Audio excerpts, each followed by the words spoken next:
All right, so if you've been in the fitness industry for long enough, you'll have heard many people speak about isolation lifts versus compound lifts, the big main lifts versus accessory lifts, and everybody kind of has their own different lens to view exercise selection and general programming through. I've found that in my time in the bodybuilding industry, this whole thing lacks cohesion, and a lot of it is just kind of like watered down versions of how people view a powerlifting program. There's a lot of misconceptions and just misapplications of compound versus isolation, lenses, and the overall way that people view exercise selection and programming for hypertrophy. So what I want to do today is break it down into what actually matters. There are three main types of lifts in a hypertrophy program that all require different approaches. And these aren't concrete rules, but you'll find in that the vast majority of cases, these rules and these laws do tend to apply. So let's get right into the video, and we're going to start with kind of the first thing I want to go through in the intro here. So the powerlifting general, like compound and accessory hierarchy doesn't fit for hypertrophy training.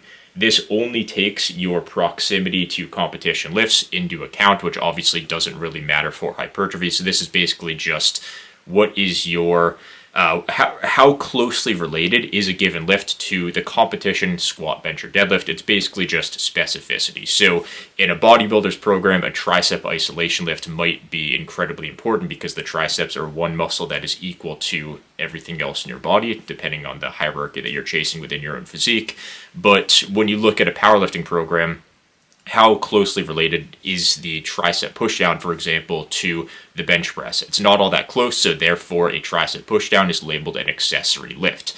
This has led to a lot of issues when you take that approach and you view hypertrophy training through that lens, and that's how you end up with bodybuilders that don't really train their arms that seriously. It's because it's all just this dogma that's come from powerlifting and power building, and when you just remove the big lift versus the accessory lens, you'll notice that that hierarchy tends to subside, and you can then start to train everything a little bit more equally, something I've talked about a million times on this channel. So when it comes to an accessory lift, or a lift that a powerlifter would label an accessory, a lot of the time these lifts are best for hypertrophy. These are just great muscle building movements that tend to get written off by so many people. And it's not that people don't do them. It's just that when you view a lift as an accessory, just labeling it that infers that it is inferior, and it is just a side, like a side piece that goes to something that is superior. So psychologically, it is very tricky to take a lift that you deem an accessory as seriously as you would take the lift that you deem the more superior lift within your program. And that's why people just kind of blindly do 3 sets of 10 on pushdowns or curls or whatever. They don't actually pay attention to their technique or their progression like they would for the more important lifts, at least in their opinion. These lifts do tend to get overlooked due to a lack of intensity or just overall focus within a program. They're very, very much an afterthought, I would say, in most cases. So before I get into the actual categories, there's a few key terms that we'll have to go over to make sure that everybody's caught up to speed, because these are going to be terms that do classify, or at least play a big role in classifying what lift falls into what category. So the three main terms that I want to go through here. Number one is going to be opposing force. This is one of the biggest factors when it comes to determining which lift goes in which category. So to put it simply, the opposing force is the object that allows you to maintain your position as you lift weight. So if you were going to do a squat, you want to be standing on the floor. That is what allows you to do the squat against gravity. If the floor didn't exist, or the floor was very, very weak, you couldn't squat because you would just go down to the ground. So a very strange example. That's basically how the opposing force would work. Major joints. When I say a major joint, I'm specifically talking about the elbows, shoulders, hips, and knees. The wrists and ankles will be kind of like relevant in some cases, but mostly just for forearm or calf isolation lifts. They don't really apply to anything else, which is what we're going to be talking about today. Final one is tension. When I talk about tension, I'm talking about high amounts of mechanical tension through an actual range of motion. So when I'm getting a little ahead of myself here, but when I say a major joint is exposed to tension, I mean through an actual range of motion. So, for example, if we're talking about like an overhead press, like a standing barbell military press, there are multiple major joints exposed to a lack of stability, but they're not actually going through a range of motion, at least not the hips and the knees, so therefore I wouldn't say they're actually exposed to much mechanical tension, therefore it doesn't necessarily apply to a lift like that. So just to get that out of the way, I think those were quite important. So with all that said, let's dive into category 1. So when it comes to these category 1 lifts, I would call these the heavy lifts. It doesn't necessarily mean that you have to lift super heavy on them, but it's generally what these are going to be best suited for because 1, you're able to go very heavy, and 2, the other lifts, when you go super heavy on them, you run into issues. So if you want to go heavy and you want some of that in your program, these lifts are the time and place to do that. So basically heavy lifts, they give you an opportunity to lift heavy with little to no risk of technique breakdown. The distinct traits of these heavy lifts would be a stable and infinite opposing force. That's the first one. So you could say something like a hack squat. You have a very stable opposing force. That foot plate, it's not going anywhere. Very stable, and you can infinitely load as much weight as you can possibly handle, and your opposing force with that foot plate will never be an issue. It's always there. It's always strong. The second one is 0 or 1 major joints exposed to tension without stability. So if you don't expose any joints to tension without stability, it's pretty tough to lift. There has to generally be something opposed or exposed to tension without stability, aside from certain unique isolation lifts. But generally speaking, this is going to be something that has 1 or 0 joints exposed, not more than that. That's when you start to get into category 2 lifts. So I'll expand on this a little bit more with some examples here.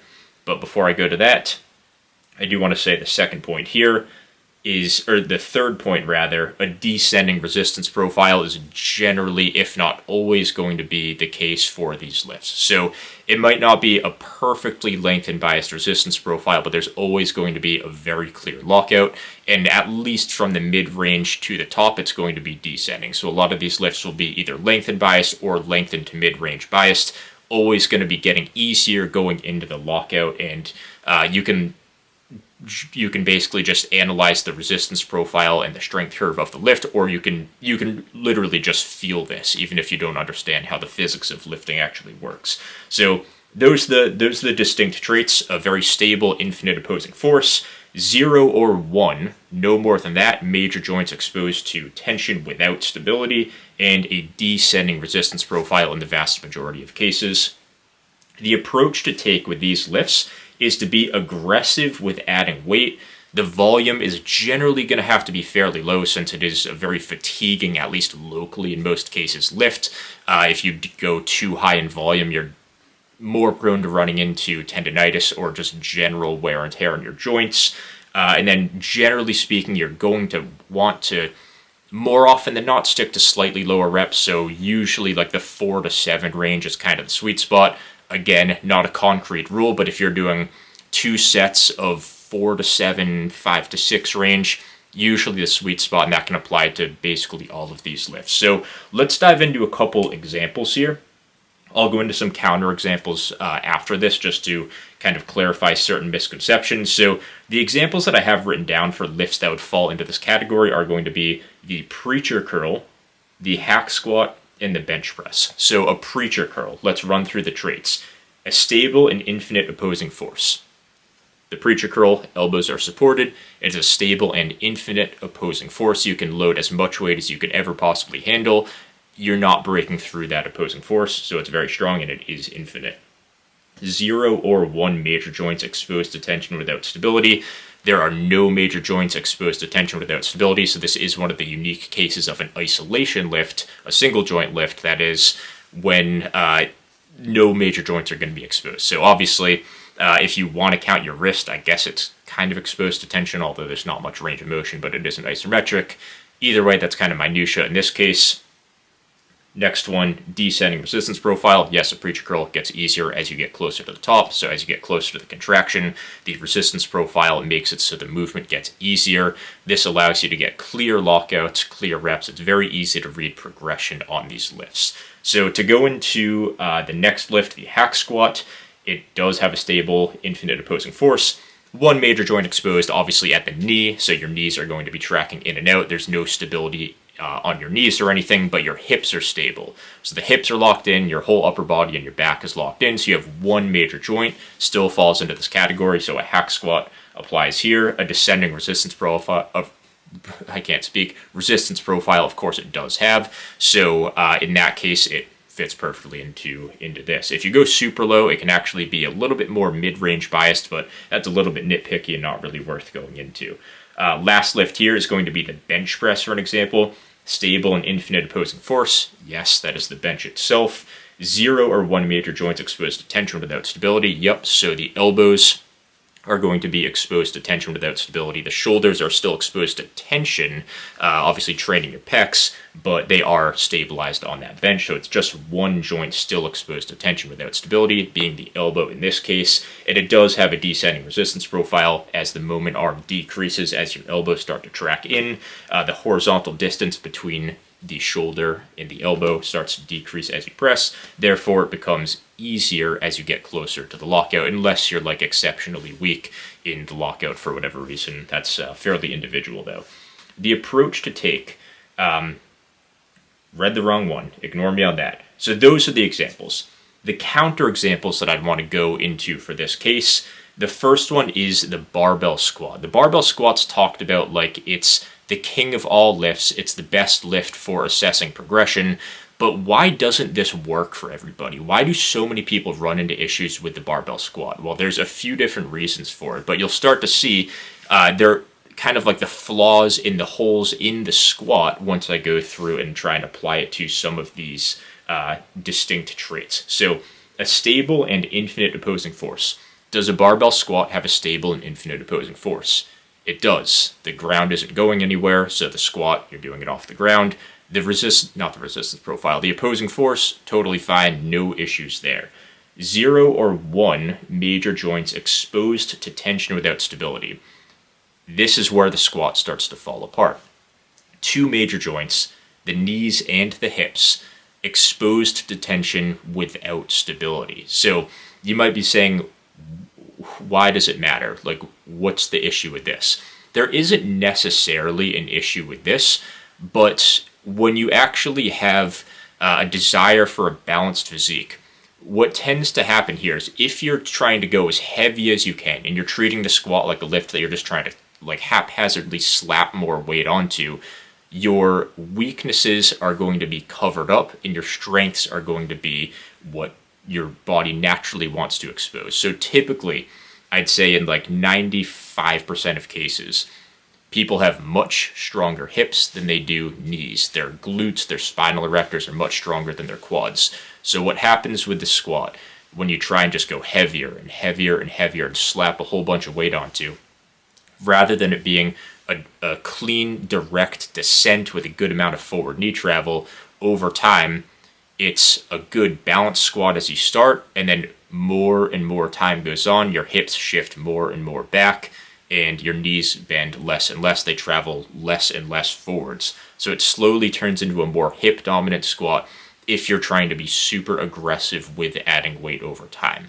And this is one of the flaws with the squat when we're talking about this being like the king of all lifts. And I'm not saying the squat's a bad lift. I'm just saying if you want to take the approach of slapping on a bunch of weight and just going as heavy as you possibly can, a hack squat makes a lot more sense in this case, or a leg press if you still want something a bit more hip dominant, that's also a bit more standardized. So the approach that I would take for a squat is a little bit different. And I'll touch on that in category 2, getting a little bit ahead of myself here. The next example that I have here is a pull-up. A lot of people would say pull-up's just an excellent lift to slap a bunch of weight onto and try and get as strong as you possibly can, but usually when you take this approach, your technique just falls apart. One of the nice things, and I'm not saying you can't go heavy on pull-ups, but one of the nice things about the more stable lifts that have less joints exposed is you can take that approach with no downsides. You can slap as much weight as you can onto a preacher curl. Your technique's never going to slip. So I'm not saying to not be aggressive and not push yourself and not go heavy. I'm just saying, why are you doing it on a barbell squat when you can just take that exact approach with no issues on something like a hack squat, a pendulum, or a leg press, for example? So it's really just the approach that needs to shift, and you can take that same approach as long as it's just on a different lift if you want things to be optimized, in my personal opinion. So next lift is going to be pull-ups. Pull-ups are, do they have a strong opposing force? Yes, the pull-up bar are very stable. Are there multiple joints exposed? Yes, there are. The elbows and the shoulders are exposed to high degrees of tension without stability, so this does not fit into that exact category.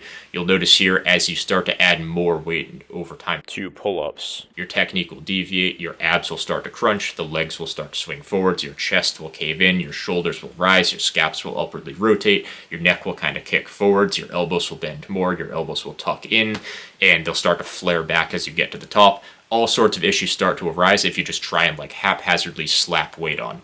And again, just to reiterate, I'm not saying you can't go heavier and just aim to get stronger on pull-ups. I'm just saying there are lifts where you can do that with no issues. So it's usually better to just apply that mindset to these category 1 lifts and just take a more happy medium approach to something like pull-ups, and you'll just have more success for the vast majority of lifters out there. Next one here. Final example is going to be dips. This is I picked this on purpose because people just kind of like interchange it with the bench press, and the bench press does have a strong opposing force in the bench. It supports your shoulders too. With dips, you have your shoulders and your elbows exposed to high degrees of tension with no stability, and that's why you start to see people have their technique deviate when you just slap a bunch of weight onto dips. It turns into more of like, it almost looks like a seal when you like push up and your chest kind of flies out like this. I'm not saying you can't make gains that way. I'm just saying, if you want things to be standardized and sustainable in the long term, you don't want to have to take a million technique resets or even worry that much about your technique. Just apply that to bench press within reason, or a machine press within reason, which would generally be a bit better in most cases. But even that's getting a little bit nitpicky. I would say the bench press, it's more of a psychological thing because people's egos are so attached to the numbers. But I'm sidetracking here, and I'm trying to do less of that as I go on with the channel. So those are all the examples, the traits, the counterexamples for these category 1 heavy lifts. I hope that all makes sense. Category 2, this is what I'm going to call, I don't really have a name for it, so I'm just going to call it like the meat and potatoes lifts, because this is going to be what takes up most of your program and most of the volume within your program. So the meat and potatoes lifts, this is just making up a good chunk of your program and your overall volume. The distinct traits of a meat and potatoes lift, this category 2 one, a strong opposing force, so that is still something that is going to be something that needs to be met to meet this category 2 trait, or these standards, so stable opposing force. And then the second one is 2 or more major joints exposed to tension without stability. So that's where you really get into the differences here. So the difference between 1 and 2 is 1 just has 1 or 0 major joints exposed. This one has 2 or more major joints exposed. So the approach to take with these lifts is to be reasonable, be practical when it comes to adding weight. You don't want to be too aggressive, but you also don't want to be too conservative. If you're not pushing yourself and just striving to add a little bit more weight steadily and slowly over time, then you are going to be holding yourself back, especially if you're a beginner or like an early intermediate level lifter. It's still important to push yourself, but you don't want to just be overly aggressive with it. There's always a better time and place for that, in my opinion, as I explained in the last category. So you want to go for that. Go for moderate volume amounts. 3 sets on one of these lifts is usually going to be the sweet spot. If you like lower volume, 2 can be fine in a lot of cases if your intensity and technique are dialed in. If you're more of a higher volume guy, 4 sets can be fine for a lot of these. 5's probably pushing it in most cases, but again, it depends on the context of the program. And usually for a rep range, that 7 to 10, 7 to 12 range is going to be the sweet spot. You can go a little heavier, although I don't usually recommend it, and you can go a little bit lighter, but a lot of these will get a little bit more systemically fatiguing at that point. It's not that it's an issue necessarily, but it's not necessarily the most optimal thing. But ultimately, rep ranges kind of do come down to preference as long as you have all the big boxes checked off. So that is that. Examples of a category 2 lift would be, the first one I have here is the barbell squat. So the barbell squat, you want to take a reasonable approach to adding weight. It's not category 1 because there are multiple joints exposed. So if you're too aggressive with adding weight, your weaknesses will be exposed by just your strengths taking over. So the hips taking over on a barbell squat, that will happen if you go too heavy too fast, but it wouldn't on a hack squat. You just wouldn't be able to do the weight, so you can just go as hard as you want to. Barbell squats, you have to be reasonable if you want to keep your technique in check, which is very important, not just for stimulus, but for staying healthy and keeping fatigue at a minimum as well. It's your precision ultimately. So that is very important. So obviously that's a pretty straightforward example. The next one, you'll notice a little pattern here, pull-ups. It's a great option to push yourself. Don't be too conservative or aggressive, but keep things reasonable, and you can add weight at a steady rate. So pull-ups, great example here. And then the last one, if you're catching on by now, it is dips. Dips fit perfectly fine in this category. If you go too heavy, things will start to deviate and break down, but you are able to still go decently heavy on this lift, and very heavy as long as you're doing it in a reasonable and practical way, which allows the most sustainability and the most stimulus to the target muscle in the meantime and throughout that whole process. So counterexamples here.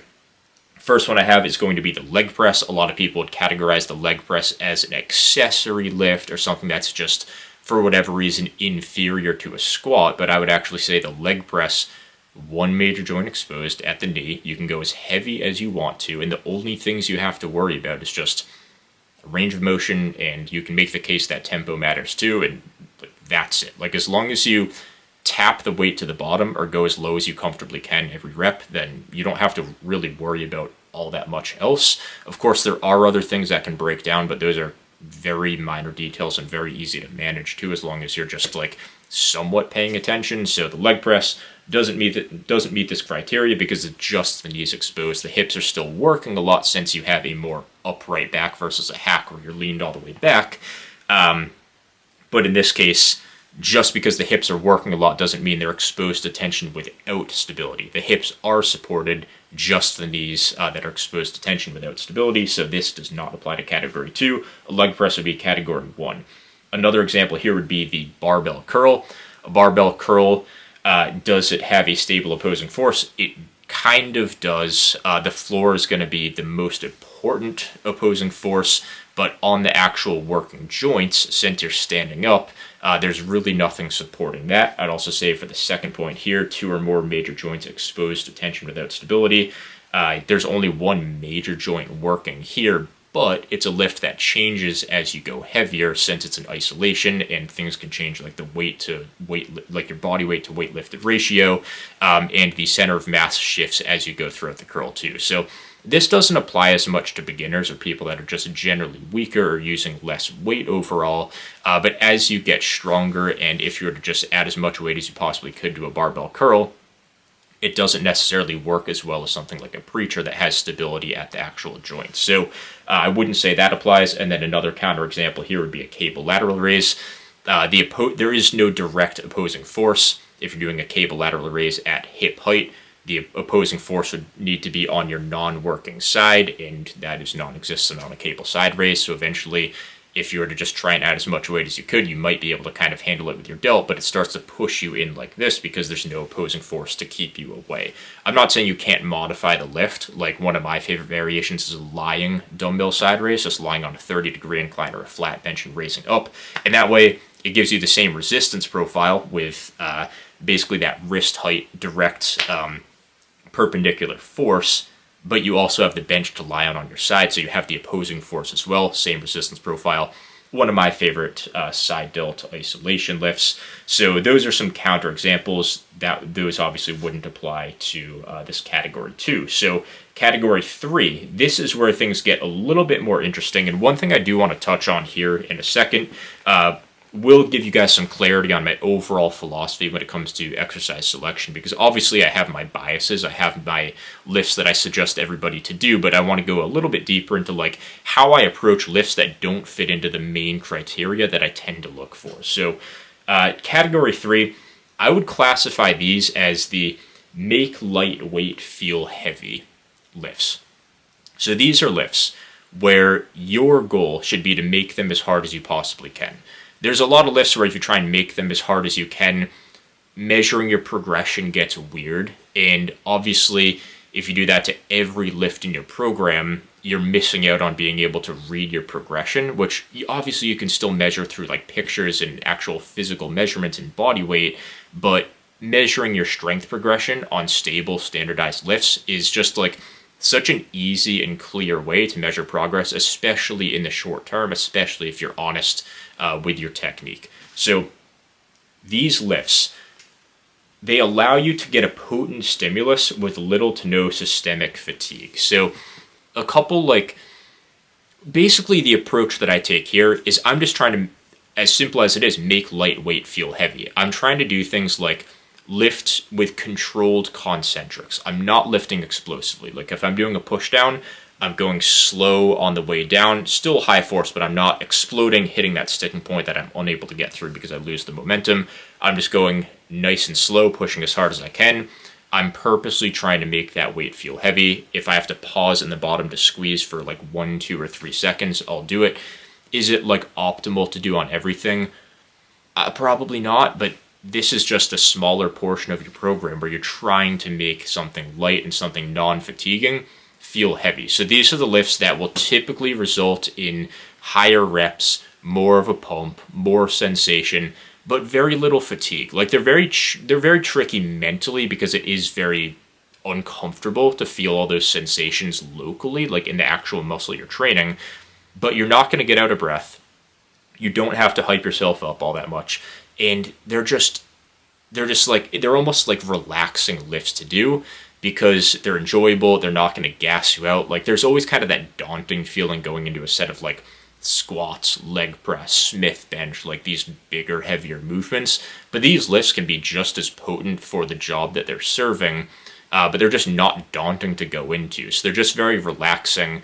The gym's already very stressful. You have all these bright lights, you have this loud music, you're hyped up, your adrenaline's going. And just doing something like this, as long as you train it hard and you don't treat it like an accessory, there's absolutely a time and a place for it. So things like cable side raises, slow and controlled, just going for grindy, slow reps, maintaining my technique, going for a good squeeze, getting a good range of motion, controlling the eccentric, maybe doing a couple strict but powerful involuntary partials beyond failure works great. These are fun lifts, and you just have to take a different approach. A lot of people will get too caught up in tracking their reps or tracking their performance or chasing that +1. Not the time and the place for it. There are a million other lifts in your program to do that already. Just chill out, push hard, but have fun and make the lightweight feel heavy. I'll go into a couple more specifics for these now. So overall, these are weights that allow you to get a potent stimulus with little to no systemic fatigue. The distinct traits of these lifts: no opposing force, or the opposing force weakens as you get stronger. So for example, your body weight to weight lifted ratio. If you're doing a tricep push down, any strong person basically knows this, that when you're a beginner, tricep push downs, they feel incredible. They feel S tier, they feel great. Once you get a little bit stronger, if you're like late intermediate, kind of like an early advanced guy, and you're trying to do a push down, it turns into like more of an ab exercise. Like you push down, you feel like you're lifting off the ground, like your shoulders are caving in. They're just lifts that don't feel that good going heavy, so that loading potential just isn't that strong because there's not a good opposing force. In the case of a push down, your opposing force is just your body weight. So if you're lifting 30 pounds as a beginner and you weigh 160, that's a fraction of your body weight. When you're lifting, say, 90 pounds and you weigh 180, that's technically still a fraction of your body weight, but it's half of your body weight. It's a much different percentage. It's a much different overall ratio. So that's where things get awkward, and that's where the not so strong opposing force does start to get exposed. So that's why that like a push down can't be categorized into, say, category 1. So that is the first distinct trait. The second one: the center of mass will often shift as you lift. So single joint movements are obviously all going to have this depending on the stability or lack thereof.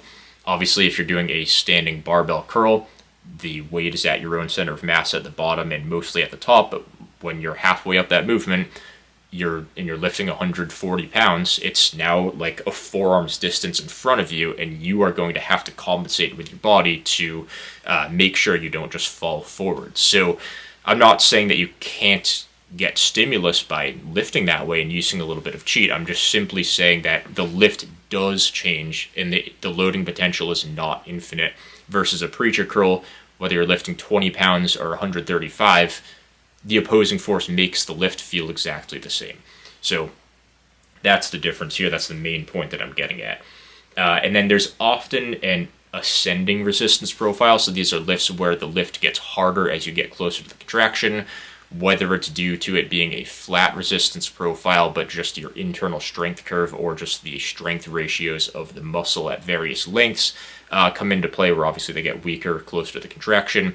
These are all lifts that often have an ascending resistance profile, or just to put it simply, are hardest in the squeezed position. So that's another kind of telltale sign. That one doesn't apply to all of them, but basically it's kind of one of those situations where not all lifts in category 3 have an ascending resistance profile, but all ascending resistance profile lifts pretty much go into category 3, to just make that a little bit more clear. So the approach that I take to these, obviously, like I've said a couple times, make the lightweight feel heavy. Focus on the mind-muscle connection. This is a perfect time for it. It might sound kind of bro sciencey, and there's a big straw man from a lot of anti-mind-muscle connection people, where they say, oh, well, if someone's just focusing on their mind-muscle connection when they're benching or squatting, that's going to detract from their ability to produce high force. And yeah, I agree, but the mind-muscle connection applies to lifts that don't have that infinite loading potential, because what else are you going to do? Just like max out push downs and then never do them again? Like, no, you have to innovate and find ways to make them valuable. And I'm not saying that you have to go one way or another. Like with push downs, you can do this route that I'm talking about, where you're making lightweight feel heavy, or you can just switch variations to like an incline push down that has a stronger opposing force, mostly just due to friction. But either way, like if you want to have a lift that is lighter and isn't that fatiguing, like they have their time and place. So the mind-muscle connection, it absolutely can work, and it does have its time and place, even if it isn't getting you extra stimulus. If you can get the same stimulus with less fatigue, that is like, who's complaining, right? That's pretty cool. So that's the approach I'd take. Don't worry much about adding reps, just add weight when you can go heavier without technique deviation. So this can be very nice psychologically, to just kind of forget about progression and to forget about trying to chase that +1 and add the rep. It's so easy to get caught up in that mindset, because eventually you start off lifting chasing stimulus, and then you feel like you have to do more. And let's be real, the fitness industry is very high pressure with progressive overload, and it can be nice to just have a break from that and just focus on getting a quality set, grind your reps, a hard set, and just not worrying about progression. There's other lifts taking care of that already in your program. If you just push yourself hard, you're already doing everything you can anyways. So just leave it at that, and that's pretty much all I have to say there. So examples for this category 3 lift: a push down. Push down, the center of mass changes as you go. So obviously if the resistance is coming from 2 feet in front of you and 3 feet above you, when you're at the bottom, it is going to be a different pull on your tricep and your shoulder and your overall body, depending at what point in the range of motion that you're at, because obviously the actual point of the weight is on a hinge at the elbow. A cable lateral raise.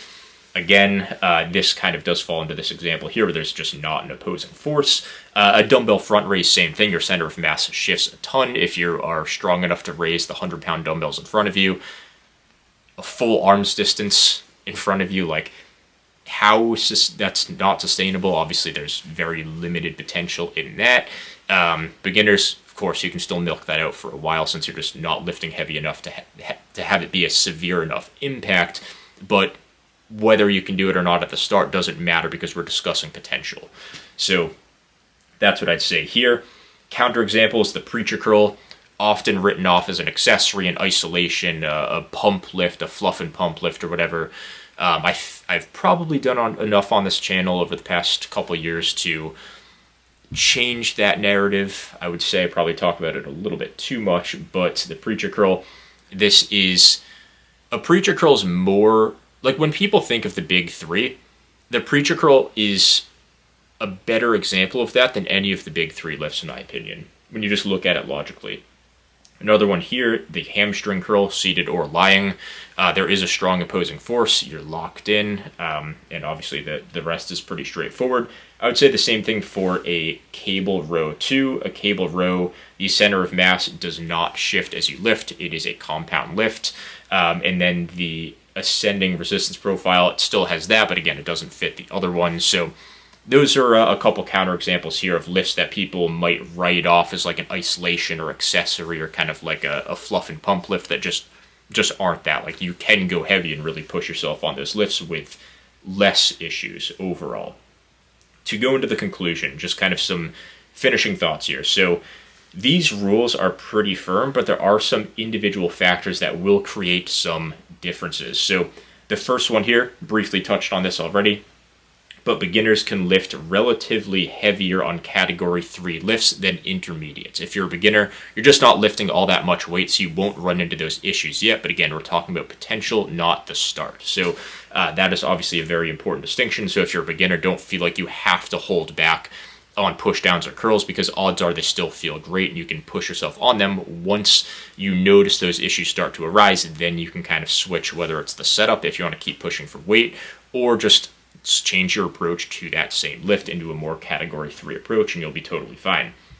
Another one here, the individual internal strength curves can be led or can lead to a variety of responses to external resistance profiles. So what I mean by this is, as you train, you can train your muscle in your body to be stronger in various positions. If you're somebody that is heavily trained in the short position on pull-ups or lat pull-downs, and you've always gotten your chin or your chest to the bar on pull-ups or pull-downs, and you just always focus on that, they're not going to be as short biased for you as they would for somebody that always does half reps, because they're not trained in that position. And of course, just getting bigger lats overall will make you stronger than you previously were at any position, but specificity in what ranges of motion you're trained in already will make a difference. This is where the individual experience in your environment, in your training, will lead to some differences. Nothing major. It's not going to change anything external, but it of course can change internal things with the lift.